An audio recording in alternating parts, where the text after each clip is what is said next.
The following is a presentation of the Belly Up Sports Media Network.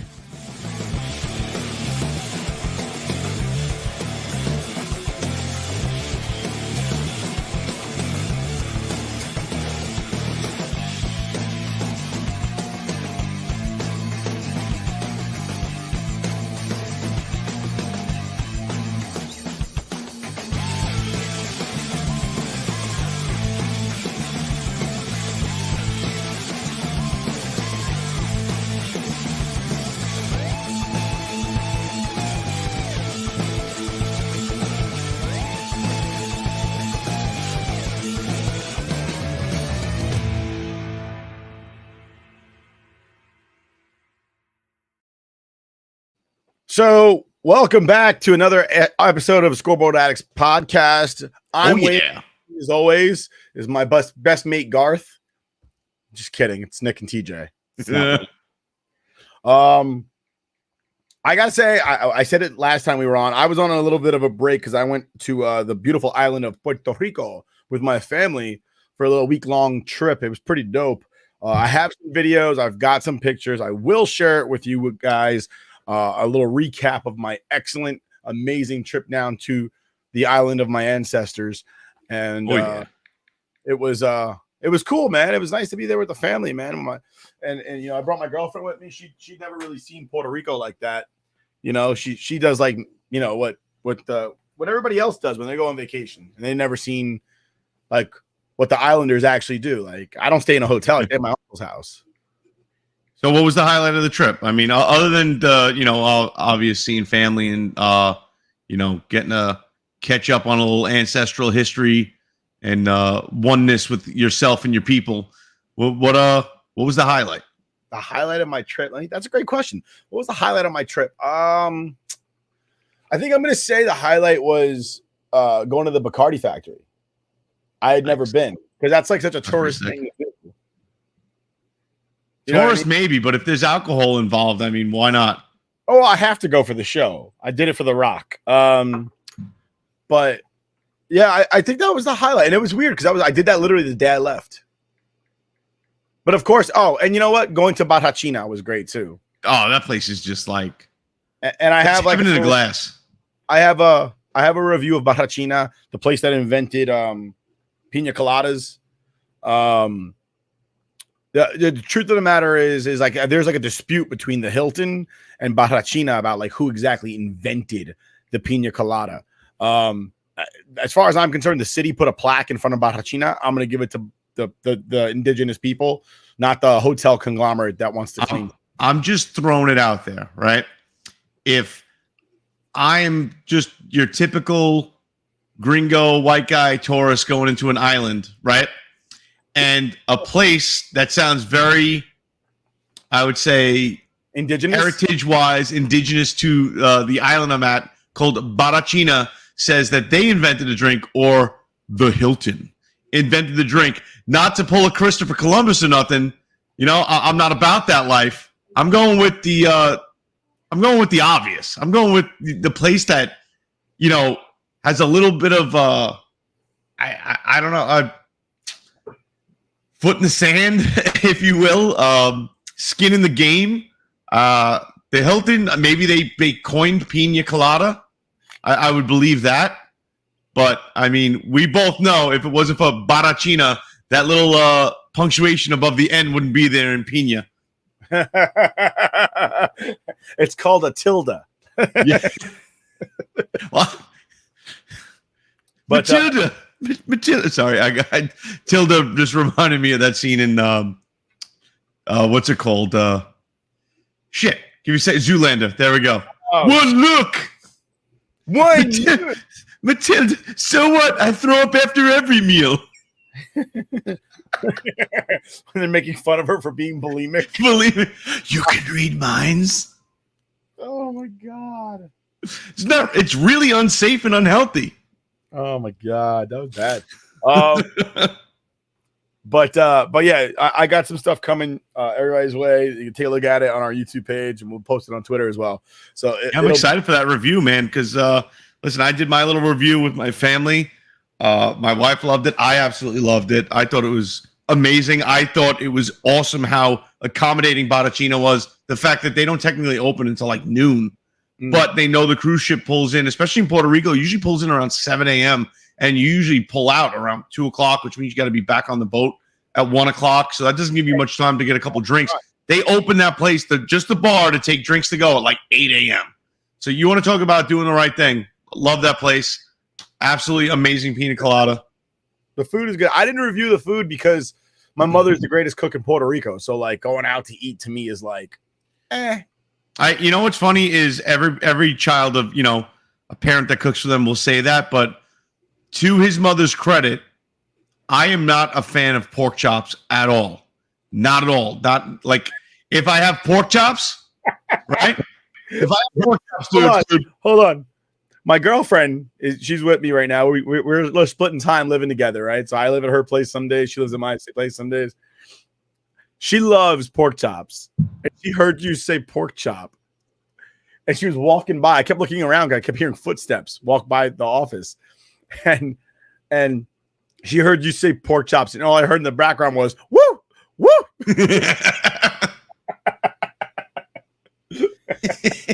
It's a woman who loves her pork chops. Oh my God! Hell yeah!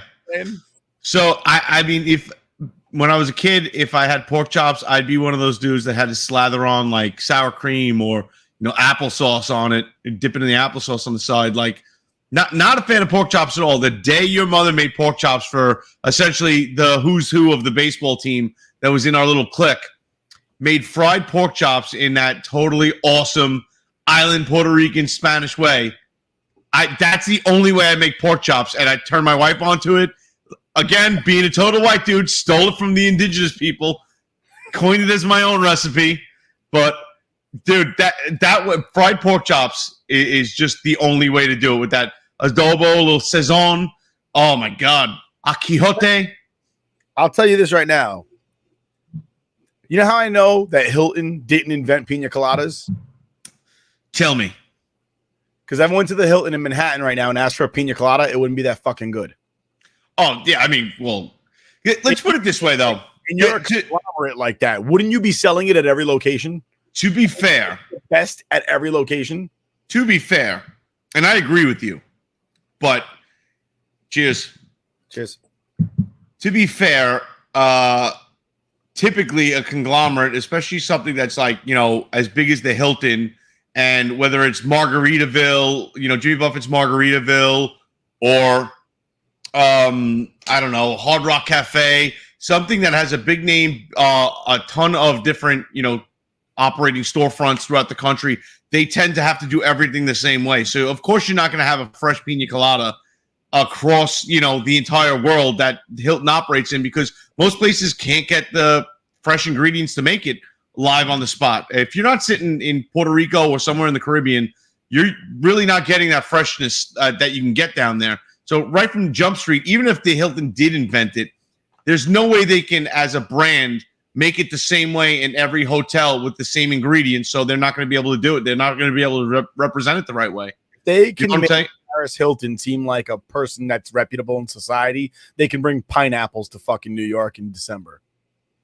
I mean, listen, say what you will about Paris Hilton, and I know, she's never actually worked a real job in her life. And, that whole Paris and Nicole Richie show is like about them like being totally disgusted by what normal people have to do for money just to pay for, food and gas and whatnot. But she did put work in one night in Paris, at least in one aspect of it. So good for her. And she didn't shy away at the end. It was a nightmare. Woo! Pork chops. But yeah, you guys are going to be getting that. But let's get to the important parts. Let's get to the sports. You guys will see my video about my trip to Puerto Rico. I think I did about 4 days. I went on a catamaran out there. I went to the Bacardi factory. I went to Barrachina. I went to Old San Juan. And, I generally don't I generally don't go to like your traditional never been to Puerto Rico before kind of places. Like I said, my family's from there. I stay with my uncle. I don't stay in San Juan. I stay in Arecibo. And we just kind of go around the whole island, either visiting relatives or just going to the spots where we know we're gonna have a good time. It's pretty funny how everybody associates Bacardi with Puerto Rico, but essentially it's just they were kicked out of Cuba. It's Cuban, and their headquarters are in Bermuda. Is there headquarters in Bermuda? There's nothing fucking Puerto Rican about Bacardi. Bacardi is about as Puerto Rican. The Bacardi rum is about as Puerto Rican as Nike is Chinese athletic wear. The factory's in Puerto Rico, so they call it Puerto Rican rum. It's not right, but it was traditionally Cuban rum, but they had to leave because of everything that went on. The recipes come from Cuba. They put a factory in Puerto Rico to circumvent the prohibition embargo. To circumvent the prohibition before the trade embargo. Was it? The Puerto Rican factory was built in the 30s. No, okay. in like 28 or something like that, 27, 28. I thought they walked out of the factory during the revolution, and then took it over. They did that too. They left Cuba during their communist, or shortly after the communist revolution, but right. They put a factory in Puerto Rico during prohibition because the law said you couldn't import alcohol into the United States. But Puerto Rico, for those of you who don't know, is a part of the United States, so it's not importing. It's not an export being imported into the U.S. It's just another U.S. product being moved across the U.S. Correct. So I would love to, if you take that factory tour, obviously it would have to be priced right because I'm sure it would be crazy expensive, but just to do a side-by-side of Bacardi made in the factory in Cuba versus Bacardi now, because I'm sure there's definitely a difference or subtle differences. I know when if you take a traditional cigar, just a straight cigar, nothing crazy, a puro, if you will, from Cuba, which I've smoked plenty of Cuban cigars, and then just like something from, I believe like the closest place would be maybe Honduran or DR is right there. DR. Puerto Rico and Cuba are you're right. Dominican Republic. Like there's cross. Right. And they've taken when it happened, when Cuba had their revolution and stuff like that, these blenders left. They left the country because they were well off and they didn't want to live under communism. And hey, you're going to give us all your wealth and all your estates and stuff. So they dipped out and they went. What'd you say? They all thought it was going to be good. Bacardi supported Fidel Castro and all that. Well, a lot of the cigar manufacturers and the government took all the rich people's stuff. They ran away. Right. But a lot of the cigar manufacturers ran away. But when they ran away, they took all the seeds with them and stuff like that. So your Dominican Republic cigars and Honduran and Nicaraguan, even if you smoke one of them compared to a Cuban, it's completely different. So I have a feeling that just factory to factory, Bacardi would be completely different. Cuban cigars are just popular because they're taboo because you're not supposed to have them, like butt sex. You're run of the mill Cuban cigar. I would agree. Cohibas are a different thing altogether. Monte Cristos. A Monte Cristo from DR is just as good as a Monte Cristo from Cuba. Nah. It's the same shit, bro. It's different. It is different. Listen, and that's you could enjoy one from DR better than one from, but it's different. Because I had both. I had them both when I was in Saudi because they get Cuban cigars. Yeah, well, same thing in Canada and pretty much anywhere outside of the U.S. And I was like, it tastes the same. But anyhow, connoisseur. Tonight is the NFL honors ceremonies where they decide who's going to be into the Hall of Fame for the class of 23. They'll also decide who the defensive and offensive rookie of the year are for the NFL. I believe they're doing the MVP, coach of the year, and basically all of the big awards, right? Coach of the year, offensive player of the year, defensive player of the year, defensive rookie of the year, offensive rookie of the year, coach of the year, MVP. I feel like I'm missing one. I forget. I'm definitely missing one. I can't remember off the top of my head. And then of course, who's going to make the Hall of Fame? So this year there's a lot of stuff going on with the Hall of Fame, especially if you're a Jets fan. So just to backtrack, the awards that are going to be given out tonight are the AP Most Valuable Player, AP Coach of the Year. That's what I was missing. Comeback Player of the Year. So Comeback Player of the Year, Defensive Rookie of the Year, Offensive Rookie of the Year, Defensive Player of the Year, Offensive Player of the Year, the Walter Payton Man of the Year Award. By the way, I love that award. Between the Walter Payton Man of the Year Award and the Roberto Clemente Award, those are arguably my two favorite awards in pro sports. I don't really watch basketball, and I know they give it away for hockey. I just can't remember what the name of the award is. It's probably like Lady something or Sir something or A or something. I just can't remember what it's called.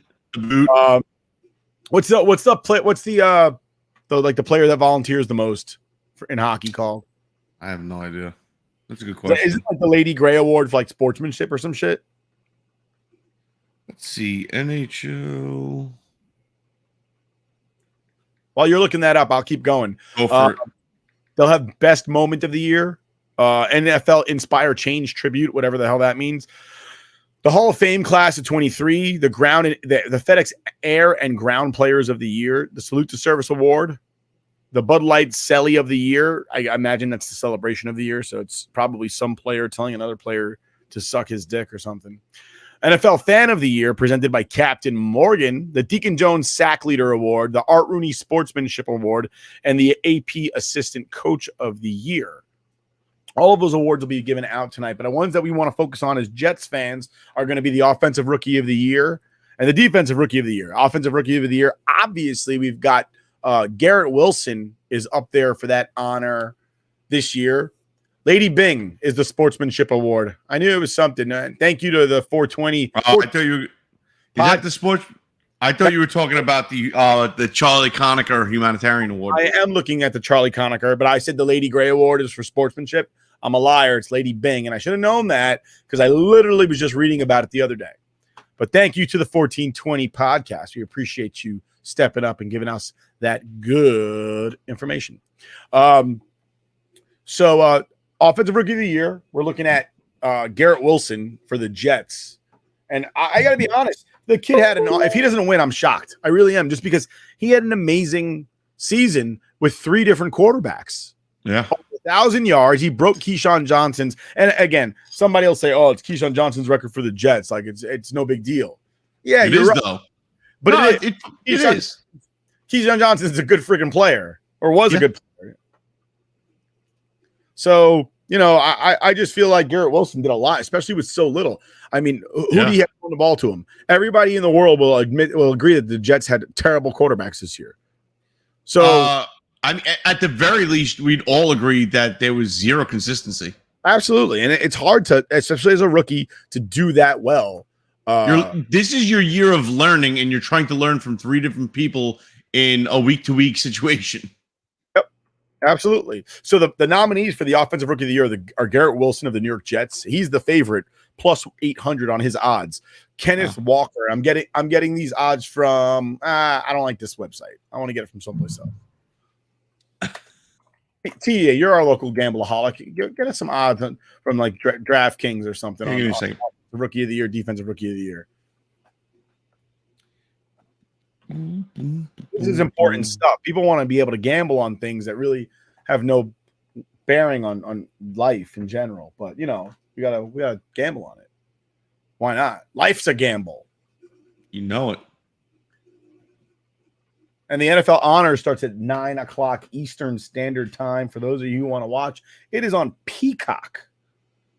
Presumably, it might be on NBC as well. I don't know. I'm watching Peacock because I can. Thug life in it like that. But so anyway, as I was saying, the person's eligible for the Offensive Rookie of the Year. Garrett Wilson from the Jets, Kenneth Walker from the Seahawks. He had a great season as well. Christian Watson of the Green Bay Packers. And last and certainly least, Brock Purdy of the San Francisco 49ers.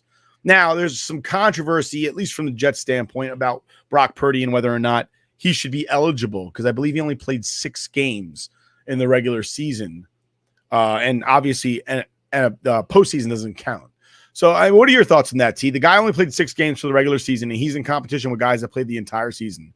What are your thoughts on that? So it's a catch-22. You cannot. It's like baseball. You can't assume a catch, right? You can't assume what he's going to do for a 17-game season when he only played 6 games.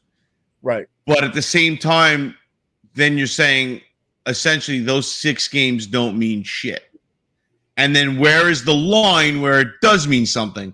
If he played 15 games, you better believe if he had the same numbers he's averaged through 6 games, through those 15 games, it's shooing, like running away with it, literally. No pun intended. What if he played 13 games, 12 games, so on and so forth. So as a Jet fan, I mean, 6 games and what he did and what he produced, I think in our minds, we know exactly what the caliber of player we have is and how excited we are for the future of him. But hold on. Just to clarify, we're talking about Brock Purdy from the 49ers. I thought you said Breece Hall. My bad. But Because you were talking about Breece Hall before. Let's talk about that for a second. Because if we're going to say Brock Purdy is in the conversation for Offensive Rookie of the Year, where's Breece Hall's love? So, my bad. I thought we were talking about Breece Hall. That is a great confusion right there because it's a great question. If Brock Purdy can get nominated with 6 games under his belt, where the fuck is Breece Hall's nomination?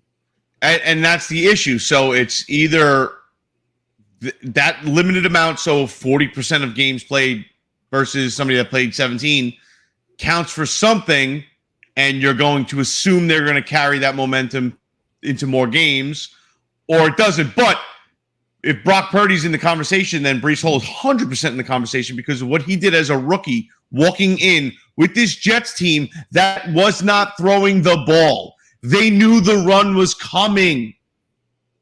They weren't throwing the fucking ball. Who did we start with? Joe fucking Slacko? We ran that fucking ball. Slacko? Yeah, he's a lazy fuck. Fucking just wanted to stand in the pocket and like, oh, there's nobody open. Just throw it away. Oh, show him some little respect. You get fuck that.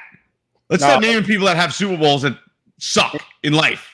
And what are you talking about? Eli Manning is going to the Hall of Fame. He sucks twice. Yeah, dude. It's we'd have to hear about how Colin Kaepernick was great because he won a Super Bowl. Joe Flacco's a hero.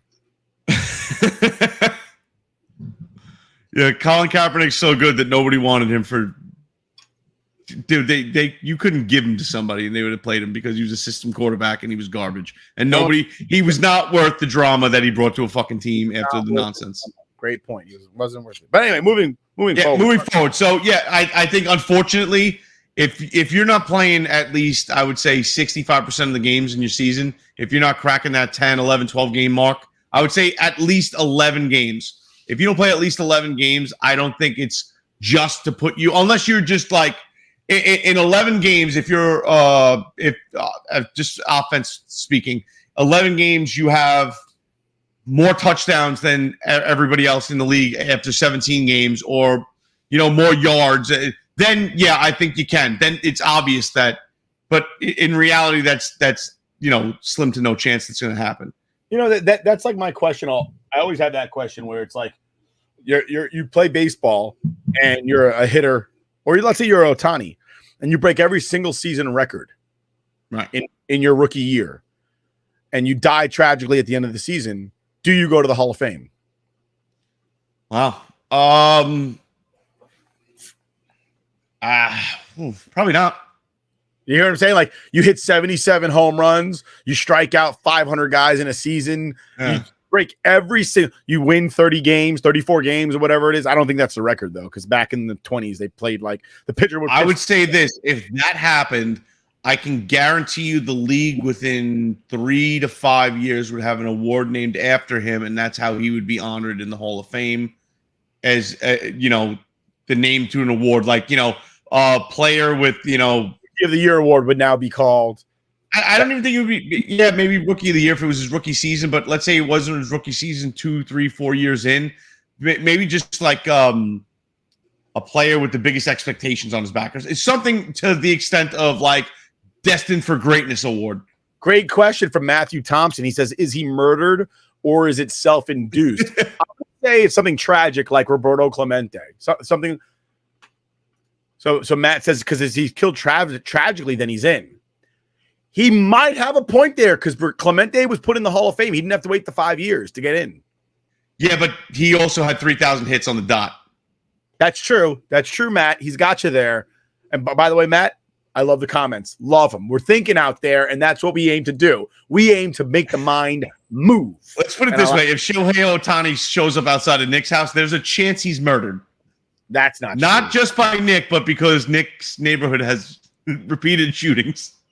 That's true. One shooting, and the cops shot the guy. Like, repeated shootings. More shootings than I've had. I forgot the borough president, his grandson shot his girlfriend or something like that. I don't know. Allegedly. I don't know. He's dead. Allegedly. Yeah, I don't know. That's a weird situation. Dude, in your rookie season, if you break the home run record and the RBI record, and I guess you got to go to the Hall, right? You got to. I don't know. It's a tough call. So dude, let's put it this way. After Mike White had that fucking blow-up game last year for the Jets, they were ready to fucking put him in Canton. So his jersey's in the Hall of Fame. But I guess you're right. Like, if Brock Purdy would have beat every other offensive rookie as a quarterback with most touchdown passes, most yards, and he only played 6 games, yeah, offensive rookie of the year. Well, then it just furthers that point. Yeah, it wasn't even close. So right. I disagree. I don't think he should be in the running. He played 6 games. Guys played over. You should at least have to make double digits. You should be able to play at least 10 games. Right, unless, like we said, you blew out the stats. Matt says, you mean Magic Mike White Lightning? Yeah. Yeah, his jersey's in the Hall of Fame, Matt. Yeah, he went Super Saiyan. Fucking guy's incredible. But, so did you get us the odds on that? No, so everything on my sports books right now, it's if I click in the NFL, it's nothing but Super Bowl and prop bets. Okay. And so I'm looking at Sports Report, and they have odds on offensive and defensive rookie of the year. Garrett Wilson's plus 800. Kenneth Walker is plus 1,800. Brock Purdy, it says not applicable. He doesn't have any opening odds, which is weird to say the very least. Because everybody knows he has no shot. Christian Watson from the Green Bay Packers, who had a very good year, he's probably their best receiver, is plus 950. And that's your offensive rookie of the year. Matt says that Mike White has the best nickname in sports history, Magic Mike White Lightning.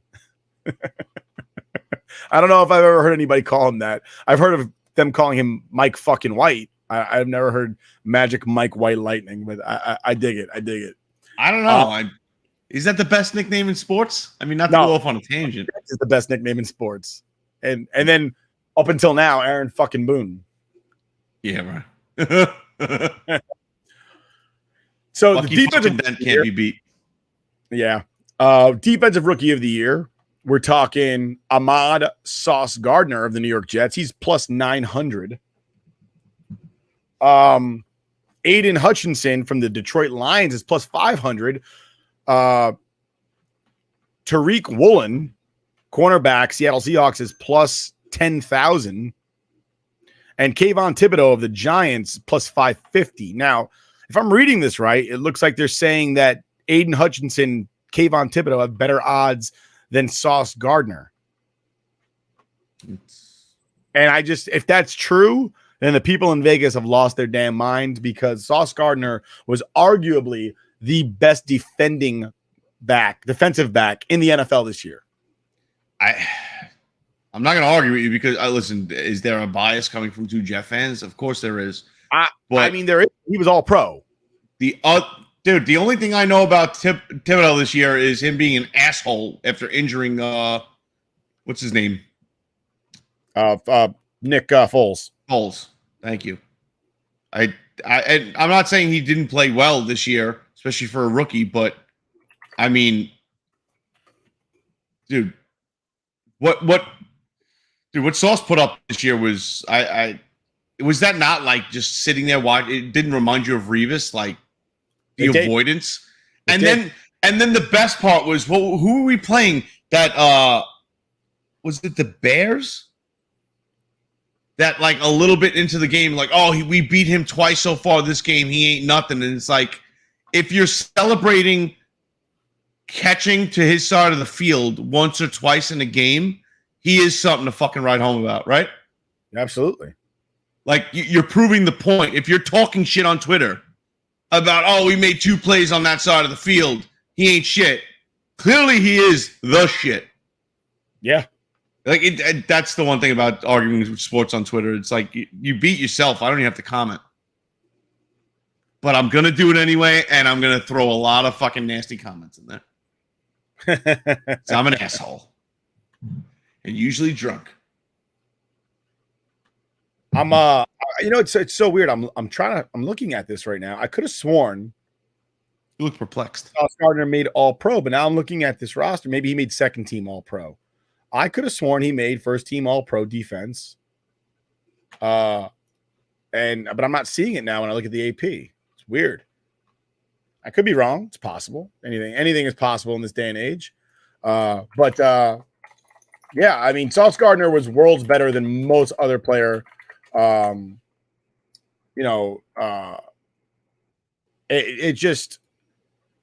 It's to sit there and try to argue that even Kayvon Thibodeau, which he did nothing, he had 4 sacks this season. And I'm sorry, anybody that brings up the word pressures to me, you don't know about fucking football, all right? Because if you look at the stat for pressure, if the guy throws a touchdown, you still get credit for the pressure. So pressure literally means absolutely nothing. It means all shit. You don't get points for second place, all right? Nobody keeps track of how many times you almost hit a home run. Dude, I hate that shit because it's like, oh, well, I did my job on that play, so I get credit for something. It's like you're supposed to do your job on every fucking play. If you get a negative stat, then you get credit. That's what a sack is, right? Or tackle. It's a negative for the offense. You can't sit there and say, well, I almost got a negative. I should get something. No, you should not. Sorry. Shit. So I almost win Mega Millions every time it's played. I'm just off by like 7 numbers. Should count for something. Yeah, right. But you watch my ass with those tickets instead of using the 3 seashells. The 3 seashells, for those of you who don't know, is a reference to the Demolition Man.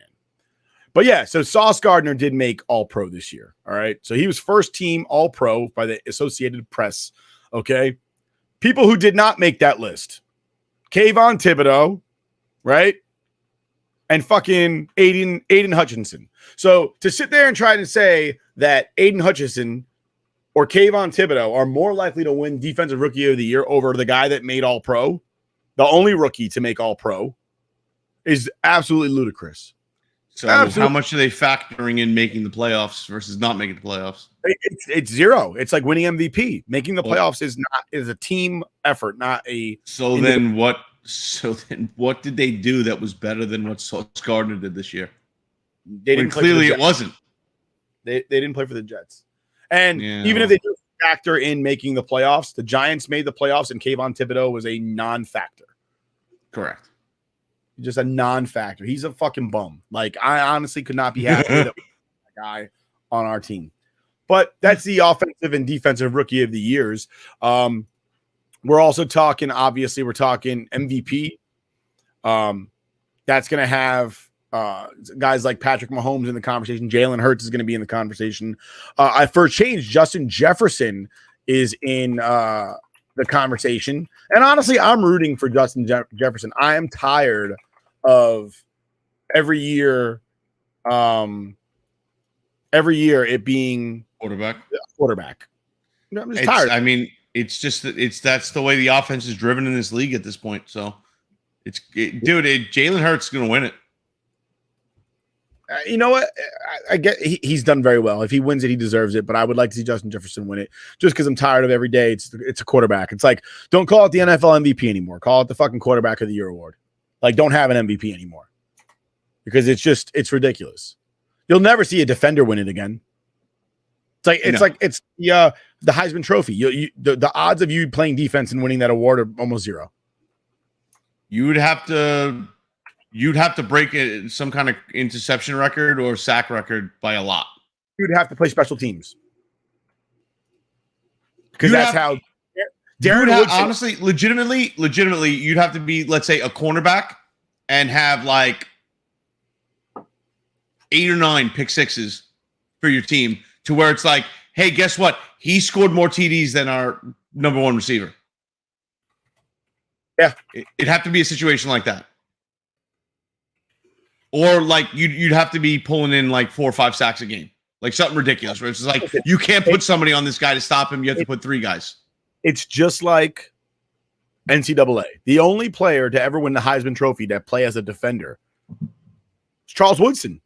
And I'm fairly certain he was a punt returner and a kick returner. And that's how he got nominated. Played lockdown defense, and he played special teams. So he got, but like without that nudge, does he get it? No. Absolutely not. So like to me, I'm just kind of like, so the MVP right now, the nominees are going to be Justin Jefferson, Joe Burrow, Josh Allen, Jalen Hurts, and Patrick Mahomes. I think Mahomes gets it, but if not Mahomes, it's going to be Hurts. But I'm rooting for Justin Jefferson. Fair. For Coach of the Year, we're talking Sean McDermott, Brian Daboll for you Giants fans out there, Doug Peterson, Nick Sirianni, and Kyle Shanahan. My money is on Brian Daboll. I was going to say, not to, kiss the Giants fans' asses, but he got them to the playoffs. Like the shit that he did is what got them to the playoffs, because you saw firsthand it wasn't your quarterback, it wasn't Danny Dimes over there. Yeah, so I think Brian Daboll did an amazing job this year, and I think he should win it this year. Comeback player of the year, Saquon Barkley, Geno Smith, and Christian McCaffrey. Wow. And to me, Christian McCaffrey's not even in the conversation. I'm talking Saquon or Geno. Yeah. So Geno had, essentially Geno's a veteran of the bench, for at least the past 8 seasons, 7 seasons. 7. For him to walk into that situation, Seattle, and play as well as he did is very impressive. But I think as far as impact, it's got to go Saquon Barkley, because, how many games did he put his whole team on his back and run them into situations to score? I'm going to agree with you for 2 reasons. The first reason being, is going to be that Geno is comeback player of the year in an instance where last season his stats were trash. So you became competitive for the first time in your life. Saquon's his comeback player of the year is going to be because he was injured, and to me, that's an actual comeback. Right. You being trash for the last 6 years and then finally getting a good coach or getting enough time to sit there and absorb the situation and move forward in a positive light is not the same thing as somebody who tore their leg off and now they had to rehab and literally come back.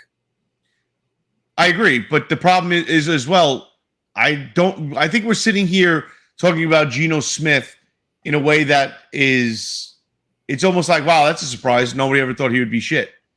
Versus like, holy shit, he was amazing. Phenomenal. No, he went from a bench riding quarterback to competitive for the first time in his career. Yeah. So you finally were able to do your job at a decent level to where you could stay in a game. Congratulations. Yep. Saquon Barkley he went from, like you said, being injured to being arguably one of the best running backs in the league this year. And it's not even like an injury where you're like, all right, he just got knocked around a little bit. Oh, no, it could be a career ender. Considering running backs last an average of 6 years at max? If they're good, 3 years if they're not. Right. So my money's on Saquon Barkley. I would like to see him win it. He deserves it. Yeah. Defensive player of the year, we're talking Micah Parsons, Chris Jones, Nick Bosa. I think Micah Parsons. I'm so impressed with Micah Parsons. Everything about Mike. I wish he was a Jet, damn it. Micah Parsons is an impressive football player. He really is a beast. Yeah. Yeah, no argument here. And I like Nick Bosa too, but Micah Parsons is a monster. Offensive player of the year, we're talking Justin Jefferson, Tyreek Hill, Jalen Hurts, Patrick Mahomes, and they're actually telling us who the winner is going to be right now. And it is, survey says, want to take a guess? No. Justin Jefferson Is it? Away with Offensive Player of the Year. Nice. So here's my question. He just won Offensive Player of the Year, right? Correct. How's he not MVP?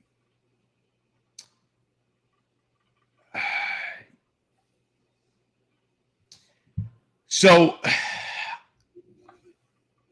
it goes to the essence of MVP, most valuable player, right? Just because you're the Offensive Player of the Year, where is your team without, let's say, Patrick Mahomes versus without Jefferson's? Well, his quarterback is Kirk Cousins. So I understand, but what I'm saying is, and I think that's why it's always going to lean towards a quarterback, because as we've seen multiple times over the past couple seasons, if your number one goes down, your team is shit. It doesn't matter if you have the best running back and the best, number one and number two wide receivers, in the league. Nobody's getting to the bowl. It doesn't really matter. So I think that's the problem with the MVP is obviously your quarterback in a league that's 80% in the air. The guy who's throwing the ball is going to be the most valuable person on the fucking field. So, but here's my problem, right? His Offensive Player of the Year, right? He just went up against Jalen Hurts and Patrick Mahomes, who he's also competing with for MVP. So how is it he's a better offensive player than them, but he's not a better player than them?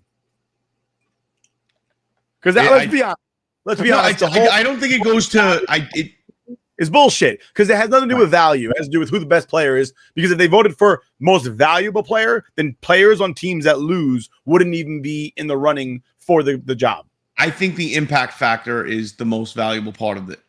Most valuable player. If Jalen Hurts isn't behind center for the Eagles, do they get to the same position they're in right now? Probably not.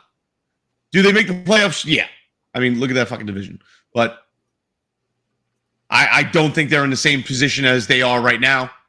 I don't think they have the same amount of wins by a lot, by at least 3 or 4. I don't disagree with you. So let's go on to the Hall of Fame 2023. Some names on it. While you run it down, I'm going to grab another beer. Yeah, go ahead. So, personnel that are up for the 2023 Hall of Fame. We're talking, and we're talking the modern. I'm not going to get into the whole seniors committee. I'm just going to go into the modern. All right. It's Devin Hester, Joe Thomas, Darrelle Revis, Patrick Willis, Steve Smith Sr., James Harrison, DeMarcus Ware, Dwight Freeney, Torrey Holt, Andre Johnson, Jared Allen, Zach Thomas, Reggie Wayne, Darren Woodson, Willie Anderson, Vince Wilfork, Jari Evans, Robert Mathis, Rodney Harrison, Eric Allen, Albert Lewis, Henry Ellard, Rondé Barber, Anquan Bolden, Fred Taylor, Hines Ward, Ricky Waters, London Fletcher, and that is the entirety of the 28 people that are eligible for the NFL Hall of Fame. So looking at this list, there are certain people that I'm looking at and I'm like, yeah, he's on the list. I don't think he deserves to be in. And there's certain guys where I'm just like, that guy should definitely be in. And there's certain guys that I love to death and I want them to be in, but they won't be in. All right. So the most obvious choice to me, and I'm looking at a list provided by NFL.com, and they're ranking the semifinalists for the Hall of Fame. And for whatever reason, they have Devin Hester as number one. And while Devin Hester is an absolute beast. Say again? He's a beast. I'm with it. So Devin Hester, ultimately, they have him as the number one, like basically a lock to get into the Hall of Fame. He's a fucking kick returner as far as I'm concerned. And to sit there and put him down as a lock over Vince Wilfork or Darrelle Revis or Joe Thomas or anybody else that plays an actual position. I would put over. That a kicker deserves to be in the. He's the best kicker of all time. Who's the kicker for the Ravens right now? I can't remember his name right now. It escapes me at the moment. But it would be like saying that he deserves to be in the Hall of Fame over, I don't know, in 5 years, Patrick Mahomes. 10 years, Patrick Mahomes. I understand what you're saying, but I don't think I would listen. I'm not putting anybody over Darrelle Revis. Come on. It's not happening. Revis Island all day, baby. I'd live there. Take my vote right there. dude, you're a special teamer, and while you have a place in the Hall of Fame, to sit there and say you're more deserving or more of a lock to be in the Hall of Fame than Joe Thomas, Darrelle Revis, Patrick Willis, Steve Smith, James Harrison, DeMarcus Ware, Dwight Freeney, Andre Johnson, Zach Thomas, Reggie Wayne, Darren Woodson, Vince Wolfirk, Robert Mathis, Rodney Harrison. Like, to me, that's ludicrous. It's absolutely ridiculous to sit there and say that out of all the guys I just mentioned, Devin Hester is most likely to be in the Hall of Fame. Really? Listen, I'm not going to sit here and argue with you. I definitely see what you're saying, but I think he deserves to be in, but not to sit there and deserve in over. Like, if anybody, if I had to choose between the people I just mentioned and Devin Hester wouldn't get in. I think it's more the fact that Devin Hester kind of reinvented special teams. At least made it more exciting. He's the most prolific at what he does, hands down. But what he did was so inconsequential they basically eliminated it from the game. Now, yeah, it doesn't exist anymore. Like, it was consequential then, though. Oh no, I don't disagree. It was important then. Listen, special teams is still important, right? Kicking field goals is still important. Punting well is still important, as we've seen with the Jets. It's still important. But what I'm saying is as far as the game, punting well is almost more important now because it's the only time you're going to pin somebody back. Yeah, but I'm saying your place in the NFL is not centered around playing special teams. No, I hear you.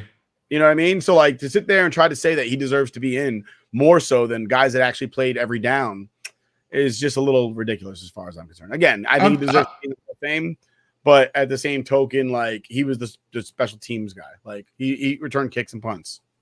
I'm sure that's why he's the lock, is because, hey, if we're gonna go defense, offense, guess what? Special teams is a part of the game, or at least was an important part of the game. And this guy's there, so I guess we got to put him in. If you break it down that way, he was the best at what he did all time. Absolutely, yeah. I won't dispute that. But what I'm saying is, like, his contribution to the game is ultimately, like, by comparison to his peers, usually guys that did special teams also played another position. I hear you. He did not. They say he was a wide receiver. I remember him being a cornerback in college, but he sucked at playing cornerback. But he was a great special teamer, and that's why. Oh, he's a wide receiver. He's a running back. His number was 23. He never ran the ball, really. Maybe sweeps here and there, but he wasn't a wide receiver, not by any stretch of the imagination. His number was 23 because he was a DB that couldn't play DB. Anyway, moving on from from Devin Hester, Darrelle Revis is on the ballot, and I think question he's in. Lock. I mean, arguably the best cornerback in the history of the NFL. Arguably, if he's not the best, he's top 3. He took away, right there next to Dion. He took away an entire side of the field. End of story. An entire side of the field. You knew you weren't throwing over there. He knew you weren't throwing over there because how many times do you have to intercept you? It's going to happen. If you throw that way, the threat is real. It's not like a little bit of a threat. It's he's on your guy quicker than you fucking realize. He has the ball in his hands before you even let it go. What I always thought was Richard Sherman always used to have like his own little one-sided argument with Darrelle Revis about who was better. Yeah. And I thought it was very evident that Darrelle was better for the simple fact that he never responded to Richard Sherman ever. Yeah. Richard Sherman used to try to throw up stats and proclaim that he was better than Darrelle Revis, and Darrelle Revis never said a word to him. You know why? Because he let his players do the talking. When you're the greatest, you don't need to address these superfluous bums on the outside. Yeah. You're the greatest, right? A king doesn't bother himself with the worries of the bottomers. Well, let's put it this way: if you think you're the best, why would somebody else's name even be in your mouth? You wouldn't have to convince anybody that you were better than them if you were the best. He was just trying to convince himself, and everybody knew he was fucking full of shit. That conversation about who's better, MJ or LeBron James. Only LeBron fans are talking about that. Easily, and MJ LeBron is talking about that. Michael Jordan's not talking about that. Listen, at the end of the day, LeBron James still wears Michael Jordan's number. That's how great Michael Jordan is. Your favorite player's favorite player is Michael Jordan. But yeah, Darrelle Revis is getting into the Hall of Fame, and that's great for us Jet fans. We have something to cheer for. Joe Thomas, awesome offensive tackle for the Cleveland Browns for the better part of 11 years. Six-time first-team All-Pro. Stud, absolute stud. Patrick Willis, linebacker from the 49ers. If he doesn't get in this year, it's a little bit crazy, but I think he was an outstanding player. One of the best players I've ever seen at the position at linebacker for such a long period of time. Consistently a high level of play. He played from 2007, 2014 doesn't seem like a very long time. That's 8 seasons of him being the top, the best of his game. Like, if you ask me who the best middle linebacker was in the NFL, it was Patrick Willis for those 8 years. And then he got injured, and, stuff happens. It is what it is. Steve Smith is on the ballot again. I don't know. I love Steve Smith. I really do as a player. It's hard for me to look at him and go, oh, yeah, like that guy's up there with some of the greatest of all time. Because I feel like some of his stats are stat padded. Because he played a fairly long time for a receiver. He played from 2001 to 2016. That's a long time to be. Oh, I was sorry. My bad. I was thinking of a different Steve Smith, son of Stan Smith. No, not your brother. My bad. Has a friend that's an alien. Never mind. James Harrison's on the ballot. Very good player. Actually, he's on one of my favorite shows now. He's on Heels. He's on Heels with Stephen Amell. Nice. But he and DeMarcus Ware and Dwight Freeney are all on the ballot. And I think, honestly, 2 out of 3 of them are in the Hall of Fame. DeMarcus Ware is an outstanding football player. Really, and Dwight Freeney too. Like, game changer. Just a game changer. I love Torrey Holt, and I said, like, there are guys that I really like, and they're on the Hall of Awesome. I'd put them in my Hall of Fame, but they're not. They don't belong in the Hall of Fame. I think Torrey Holt kind of falls into that category. But at the same token, Isaac Bruce got in, and if Isaac Bruce got in, then Torrey Holt should be in. They're both of them coupled with Marshall Faulk are the reason Kurt Warner's in the Hall of Fame. You're right. I'm sorry. If you're a Kurt Warner fan, I'm not bad-mouthing the guy. I'm not saying he's a bad guy. I'm not saying he's a bad player. I'm just saying, as I saw him play on the Giants where he had nobody around him and he fucking sucked. But when he was on the fucking Rams and he had Marshall Faulk, who's in the Hall of Fame, Isaac Bruce, who's in the Hall of Fame, and fucking Torrey Holt, who might be in the Hall of Fame, all of a sudden he's a great player and he can go to the Super Bowl. Goes to the Giants for a season. He's absolute dog shit, okay? Goes to the Cardinals and he's got Edgerrin James, Anquan Bolden, and Larry Fitzgerald, and all of a sudden he's back to being a good quarterback. Am I wrong for sitting here saying maybe it was a supporting cast a little bit? Not at all. I'm not trying to hurt the man or tear the man down. I'm just saying it's like there's a lot of quarterbacks that could have done a lot of good with Anquan Bolden, Larry Fitzgerald, and Edgerrin James. Dude, there's a lot of hot dog vendors that could have did real good with them. He had a good arm. Listen, I like Kurt Warner. He's a great guy.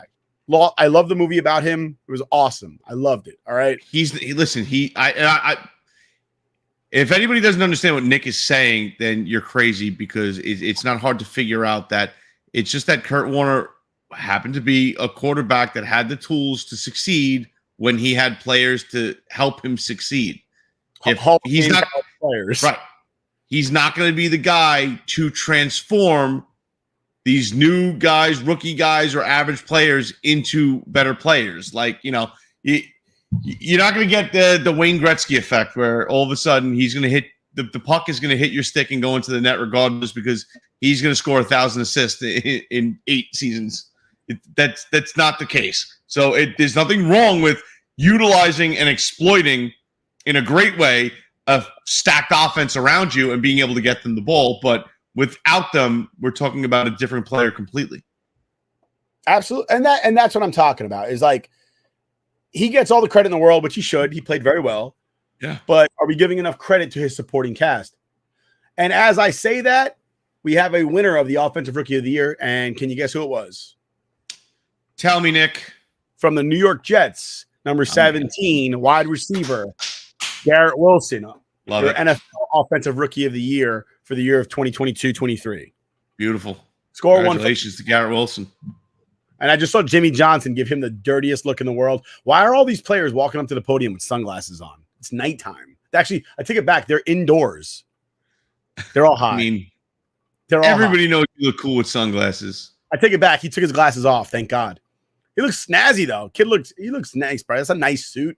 Got a little chain on, but it's not crazy chain. You don't got like bling on. You don't got sauce bling on.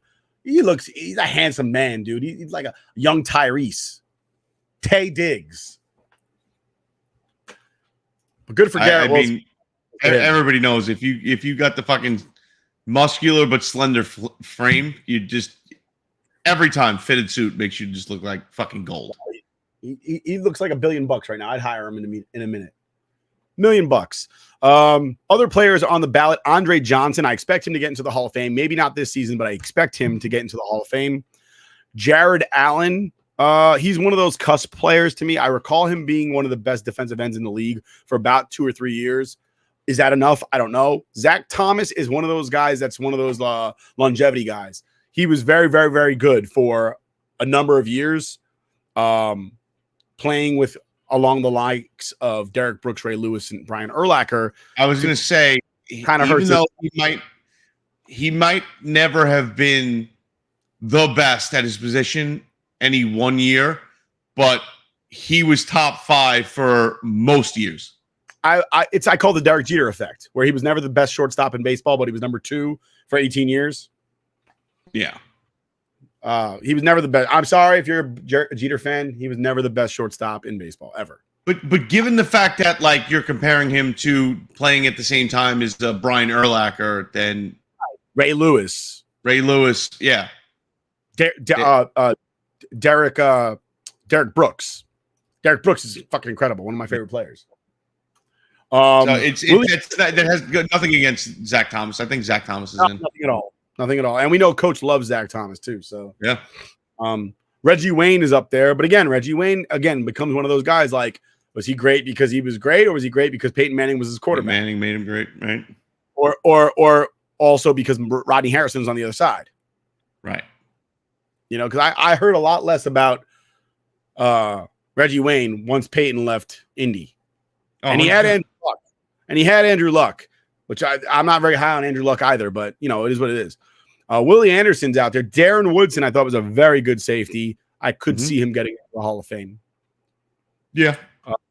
Vince Wilfork, he should be in the Hall of Fame. Yeah. And they just announced the Defensive Rookie of the Year. Survey says Sauce from the New York Jets, number 1, Ahmad Sauce Gardner, who gets up and immediately shakes hands with Joe Namath as Jimmy Johnson gives him the dirty side eye. Why is Jimmy Johnson hating on these kids so much? I feel like Jimmy Johnson's one of like 5 people that wore their Hall of Fame jacket to the ceremony, to the award show tonight. I mean, Sauce wearing fucking shells. Can we call it what it is? I mean, Jimmy Johnson's giving the side eye. Is it the Jets, or is the fact that 2 young, handsome, affluent black men just got up on stage accepting an award and he can't handle it? I just want to point something out, and I'm not hating. For the people that think I'm hating, I'm not hating, all right? You can hate. Fuck it. But they just showed Dion, and Dion got a hairline back. Dion was going bald. How did that happen? It's called money and hair club for men. Damn, bro. I mean, he might have got the tattoo. Oh, hold on. I can't call him Dion. Coach Sanders is out there, and he got a hairline all of a sudden. I don't know when that happened. I would be interested. Throw it out. What was his fake name when he went back to the Leon Sandcastle? Yeah, the what's it called? The combine. The combine. Leon Sandcastle. Yes. Dion. So Vince Wilfork, I think should be in the Hall of Fame. Maybe not today. Maybe not tomorrow, but he should be in the Hall of Fame. He's one of the best defensive tackles in the league for a very long time. Robert Mathis is eligible. Again, he's up there to me with somebody like Dwight Freeney. Both played for the Colts. Just outstanding players, and he played a whole 15 years with the Colts. He's a member of the 100 Sack Club. Yeah, why not? Rodney Harrison, very, very good safety with both the Chargers and the Patriots. Won a few Super Bowls. I think he's a Hall of Famer. Yeah, I mean, and even if he was on the cusp, the Super Bowls puts him in. Yeah. Rondé Barber is eligible. I don't think he belongs in the Hall of Fame. I agree. Guys like Deion Sanders, Rod Woodson, Darrell Green, Aeneas Williams, Charles Woodson, Champ Bailey. Rondé Barber is not even the only thing that I know him about is that his brother was Tiki. That's it.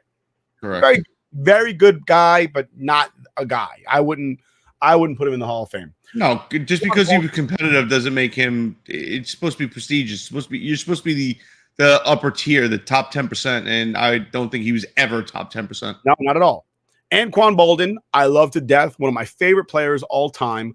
I saw a lot of when Quincy Enunwa came up with the Jets. I saw a lot of Anquan Boldin in him, and unfortunately, Quincy got hurt. But I loved Quincy Enunwa. But I saw his body build, and he looked a lot like Anquan Boldin. The way he was kind of like, he was not short by any stretch of the imagination, but stocky, thick from the waist down, like legs like a running back at 6'1", but could catch a football. Anquan Boldin set the rookie record for yards. And I really, really love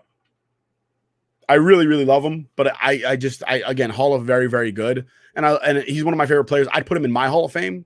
I'm a Florida State guy. I've got his jersey from Florida State in my closet right now. But I don't think he makes it into a Hall of Fame. Especially like him playing on a lot of teams toward the end of his career when it was starting to wane. Those teams not being good, playing for like the Detroit Lions at the end. I think he has a better shot than the rest of the cusp players do. I agree. The next one would be Fred Taylor. I don't think he belongs in the Hall of Fame. When you're talking about guys that he played with during 98 to 2010, played with guys like Curtis Martin, played with guys like Marshall Faulk. Yeah. He's the next tier under. And there's nothing wrong with that. Just not at all. Elite tier. It's not that. Next is Hines Ward. Again, same situation. I love Hines Ward. I do. Great team guy. He's Mr. Steeler, right? Right. But does he belong in the Hall of Fame? I think for like those 2 years that he was just the guy. If he had a career of those 2 years, sure. But the problem is for 2 years he was the guy in Pittsburgh, but that's it. But Pittsburgh was the team for those 2 years as well. Yeah, honestly, though, they weren't because Plaxico was the guy on those teams, or Santonio Holmes was the guy on those teams. He was not the guy. You know what I mean? Like, but what I'm saying is, I hear you. I love the guy. I really do. His heart, his determination. Yeah. He was a guy who shouldn't have made it, and he made it. He is the Pittsburgh Steelers' Wayne Corbett, but a step above. Yeah. He's what Wayne Corbett wishes he could have been if he didn't get injured and take all those concussions. But we're talking about a career that spanned from 98 to 2011, and I can name 15 receivers that were better than him. Yeah. You know what I mean? Like, you're talking about I'm with you. You're competing with Torrey Holt, Isaac Bruce. You're competing with Randy Moss, Terrell Owens. You're competing with Jerry Rice and Tim Brown. There's a lot of guys out there that were studs in that, even from 2000 to 2005, let alone 98 to 2011. Right. You know what I mean? Yeah, I hear you. Out there. It's a tough competition. It really is. And he should be honored in Pittsburgh. He's a Ring of Honor guy. Retire his fucking jersey. He's not a Hall of Fame guy. I'm sorry. I don't know what to tell you if you're a Pittsburgh fan. I'm not trying to be mean. I'm just trying to keep it real. And then Ricky Waters, I don't think he belongs in the Hall of Fame. And London Fletcher, again, I thought he was a very good player. I don't think he's a Hall of Fame guy. It's no disrespect to him. He's just not the guy. I think maybe 6 guys get in this year, and that's about it. Last, before we get done with the Hall of Fame, I want to move on to different sports. Joe Klecko's getting into the Hall of Fame for the Jets and the senior committee. Arguably the heart and soul of that New York Sack exchange back in the 80s. And it's nice to see him get honored. It really is. I agree. You want to see it as a Jet fan. The argument could have been made he should have been in on his own merit and not through, that kind of legacy, committee voting. But I mean, good for Joe Klecko. He deserves it. Well deserved. Dude, earned it. He earned it with every bit of blood, sweat, and tears that he put out on that field. So What's most impressive for me is that he played all the positions on the defensive line. yeah. Not everybody can do that. He played nose, he played end, he played defensive tackle, and he did it all. Being less than physically gifted compared to people that we have today that can only play one position. Right. So, oh yeah, absolutely. Joe Klecko, he's getting in. I don't think it's official yet, but they notified him that he was getting in, and it's outstanding. I think it's overdue. Everybody thinks about Mark Gastineau setting the single season sack record. That doesn't happen without guys like Joe Klecko and Salam and it was the New York Sack Exchange was special back. I'm wearing my 80s regalia for Joe Klecko tonight. I know I'm not wearing Joe Klecko's jersey. I'm wearing Freeman McNeil, but I don't have a Joe Klecko jersey. And listen, I think as sports in general progressed in the past, 3 or 4 decades, everybody says that athletes are just more athletic. They're just more tuned, and their bodies are just more like well-oiled machines now. And, you're not drinking beers after every game. You're hitting the gym and, protein shakes and pre-workouts and post-workouts and recovery and stuff like that. You got to remember when Joe Klecko played, and when he played those 3 positions, it was a violent place to be on that line. And there was a lot less rules protecting you and protecting the quarterback and protecting everybody else. That it was a fucking war zone on that line. So, I mean, I would argue that he deserves to get in more than anybody right now deserves to get in how they're playing. Okay, would you put Joe Klecko stacked up against, your typical lineman today, physique-wise? Right. In his prime versus these guys in their prime. It's a totally different, it's just not the same thing. Yet these guys went out there and just peak performance nonetheless. It was insane. Yeah. You needed beers after the game after that shit. I will say that Joe Klecko would probably play with an injury by comparison to these guys today that probably wouldn't. That's the fact. But moving on to NHL trade deadline coming up, and the New York Rangers made a big trade this year. And talk to me about that. All right, so let's get right into it. But before we get into, we'll get to the Rangers because that just happened. But I think this started off with, at least for us here in the Northeast, the Islanders acquiring Bo Horvat from the Canucks in exchange for Anthony Beauvillier. That happened on January 30th. Then you had February 5th. Kraken acquired Jacob Menga from San Jose in exchange for a 4th-round pick. Then you have today. The New York Rangers get Vladimir Tarasenko and defenseman Nico Mikkola from St. Louis Blues in exchange for Sammy Blais and defenseman Hunter Skinner and a conditional pick. The conditional pick is a first-round pick. But the Rangers have 2 first-round picks, and though we have our first-round pick and we have the Dallas Stars first-round pick, and the conditional is the fact that St. Louis will get the latter of the pick, and if the Dallas Stars pick is top 10 and the Rangers pick is high enough, they'll get the next year's first-round pick, 2025. So, refresh my memory. Where did we get that that second pick from Dallas? What was that? Dude, for? I don't even remember, honestly. I'm trying to think. Where the hell did we get that first round pick from? I'm a horrible fucking Ranger fan because I don't remember.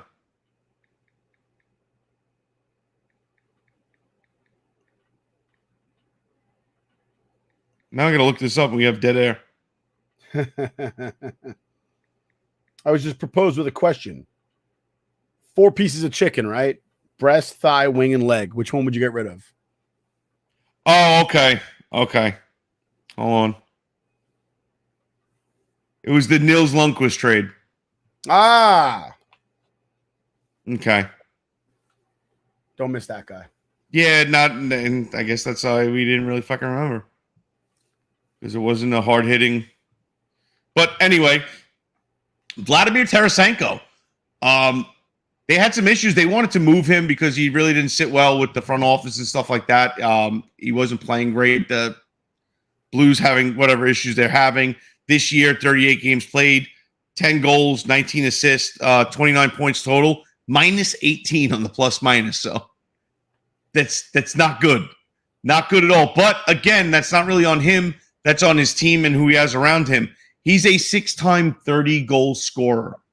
Is Sammy Blais that guy? And while I enjoyed Sammy Blais, and last year I thought he was going to be that role player that the Rangers needed, and then he got hurt, and I will always hate PK Sluban with his slew footing bullshit.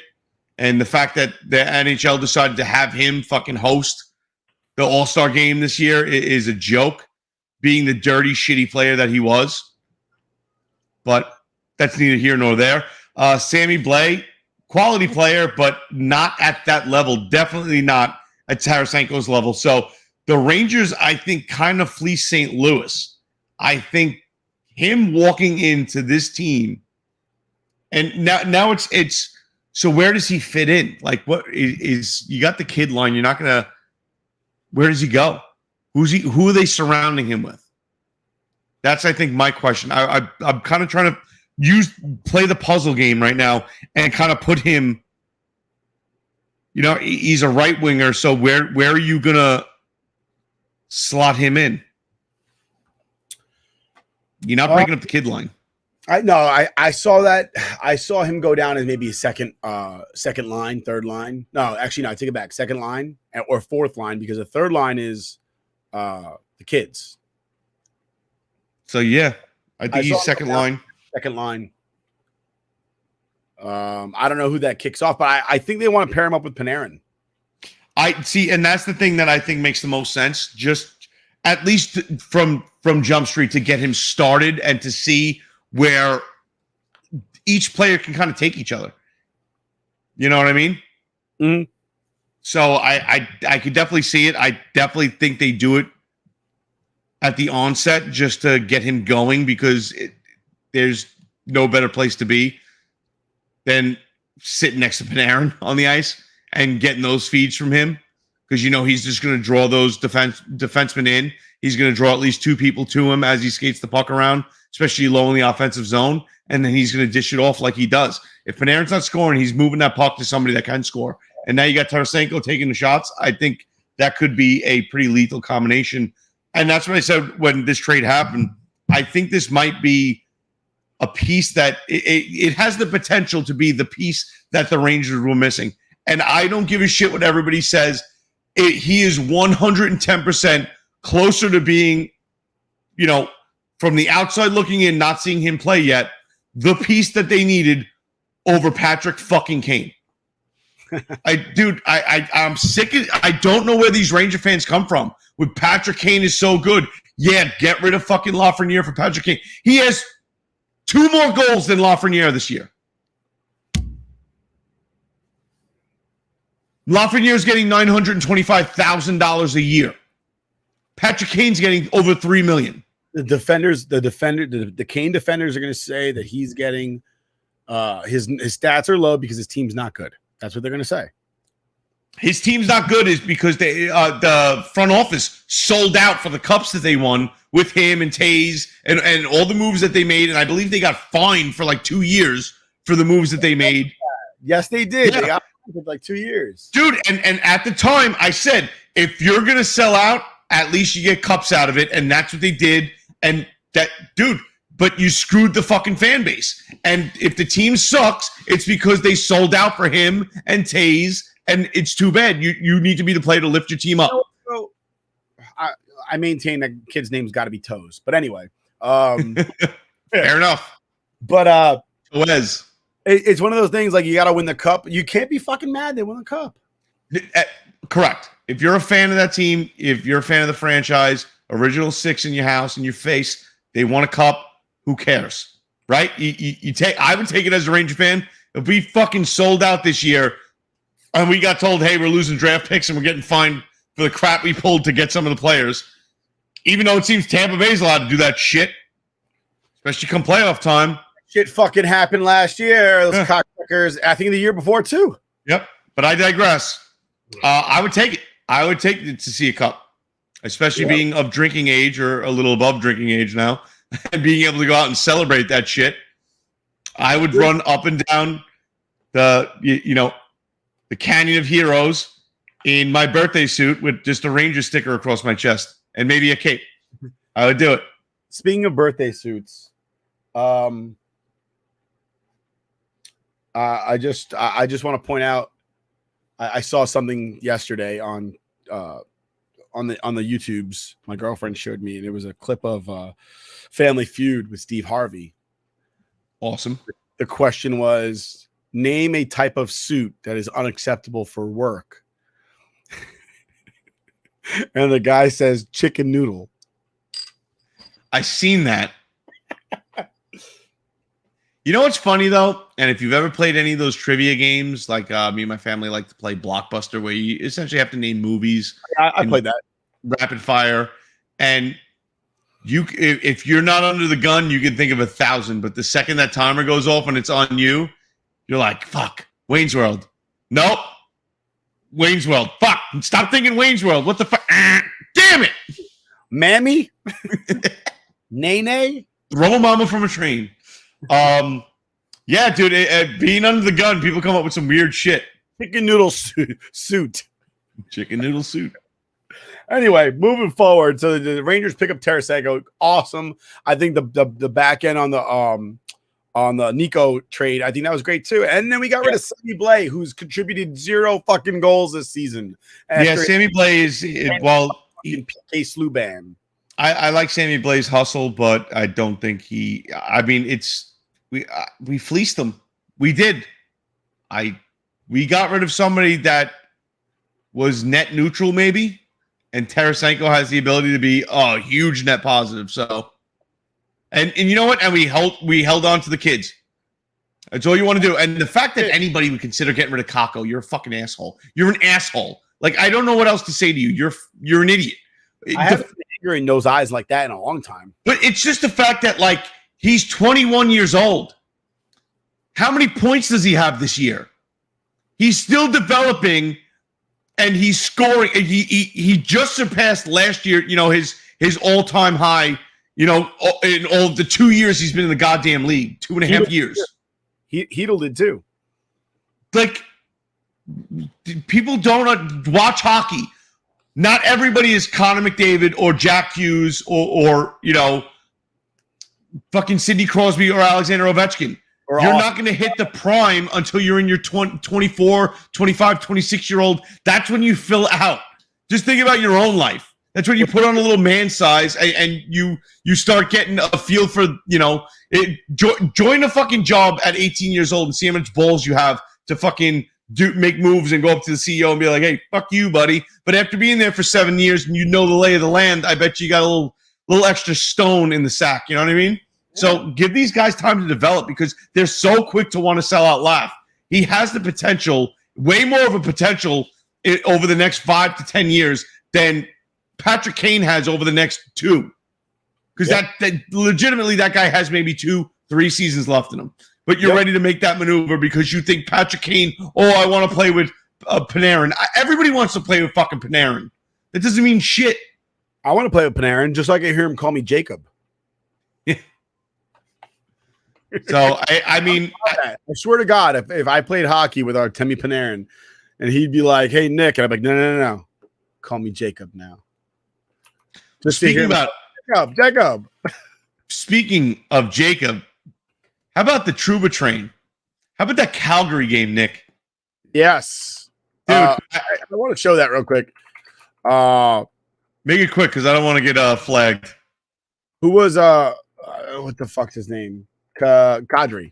I'm like, who did he just put that fucking smackdown wallop on? Nassim Kadri. And even if we get flagged, it'll be for a good purpose. It'll be for a good reason to get keep it under like 15 seconds. We'll be all right. Right. So here's the hit Trouba puts on Kadri. Zone. Kadri after it. Kadri gets head down, moving across the ice. Bang. Ruthless. And while we have to end that clip, we'll just go. The next scene was Dubé skating in and challenging Trouba to a fight. Boom. Ooh, let's see that one more time. Kadri trying to fake, and he thinks that Trouba's going to go after the puck. Correct. He's never heard of Jacob Trouba. Here it is again. Watch his He's not reading the positioning. Oh, one more time for the kids. Here it is again. Watch his timing. Bang. And you'll get the people, the haters, sit there and say, "Oh, he left his feet." Watch his. He's not leaving. He didn't leave his feet. The collision brought him off his feet. He's tripping over Kadri at that point, where his right foot being off the ice is the impact, his body going 25 miles an hour and then stopping dead is going to lift his feet off the ice every time. And you know what? The funny thing is, and power to Kadri, he said, "Oh yeah, good hit." He goes, "I took it like a man, got right back up, and we play on." He said it after the game, but of course you see this nonsense. Shoulder. And then Dubé goes after him. So, and then what happened to Dubé? Dubé got literally ragdolled for his trouble. Took 17 minutes in penalties, which I love, and the Rangers scored a goal off of that. They should. And here goes Dubé trying to do something. So, I think I do. Right in that game, there was a lot of instigating calls, and those are the right calls. Yeah, so I love the fact that the Rangers scored and made it hurt. I like the fact that they tacked on the extra 10-minute misconduct, because you know what, and especially in that game where after every big hit, there was a fight. Yeah. What a dude. Lucic getting laid out was amazing by Blay. Yeah. He was mad. He was mad about it too. He was pissed. But and how many times you see him go down to the ice? Very rarely. He's usually the one hurting somebody and putting them on the ice or through the boards or some shit. And then that was Trouba's second fight of the night after a hit. So, dude, at a certain point, you got to start making people pay the price in the penalty box for dropping the gloves on clean hits. It's just unnecessary. And I even what's it called? I think it was either Sam or maybe it was Don Maloney who said it. He goes, "It used to be you just took the guy's number and you got him back later in the game the second you got an opportunity. Now it's you drop the gloves and fight because of a clean hit." Brian Daboll just won Coach of the Year, AP Coach of the Year. Good for him. Congratulations, Brian Daboll and the New York Giants. Why weren't we betting these? So, by the way, we kind of called most of it so far. I called Jefferson for Offensive Player of the Year, didn't I? Yeah. I called him MVP, but I'd probably lose that one. Bo Horvat, big. Dude, that was a good pickup for the Islanders. It was, and you know what? Big effect the other night at IBS Arena. Yeah, I know it's UBS Arena, but it gives me irritable bowels, so it's IBS.